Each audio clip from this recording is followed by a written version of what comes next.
My name is Jim Boyles, and I grew up in New Life since I've been about 18 years old, and moved away for about 12 years. I was living down in Florida, and I've been back for about 2 years now with my wife and my 3 kids. And I want to share with you what God has done in my life, and this is my story.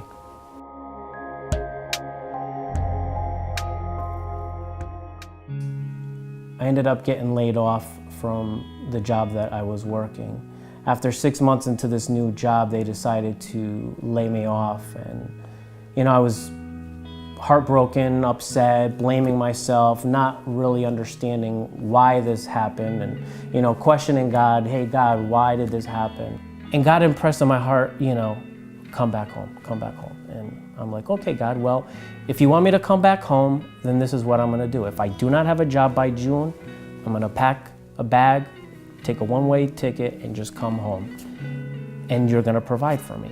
Over that time, with moving expenses and so forth coming back, I accumulated about $22,500 in debt.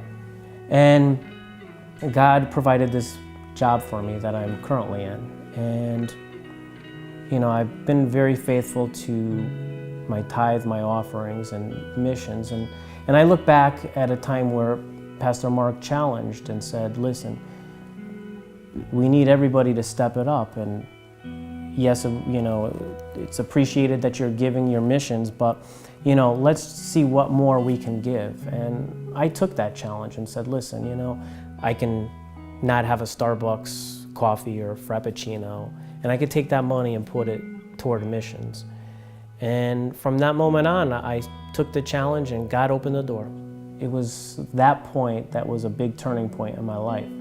Being faithful to God and giving my tithe and offering and taking that challenge. And the next few months, God really opened up the floodgates of heaven. And it was month after month after month for about 6 months. And all of a sudden, that $22,500 debt became zero.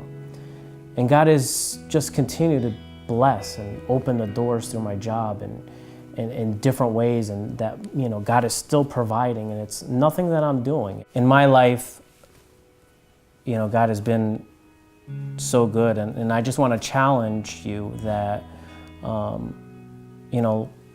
that God doesn't always promise us financial blessings, but by being faithful and putting Him first in everything that we do, that God can bless, that God can lift us up. I'm to a point now in my life that I've been seeing the blessings of God.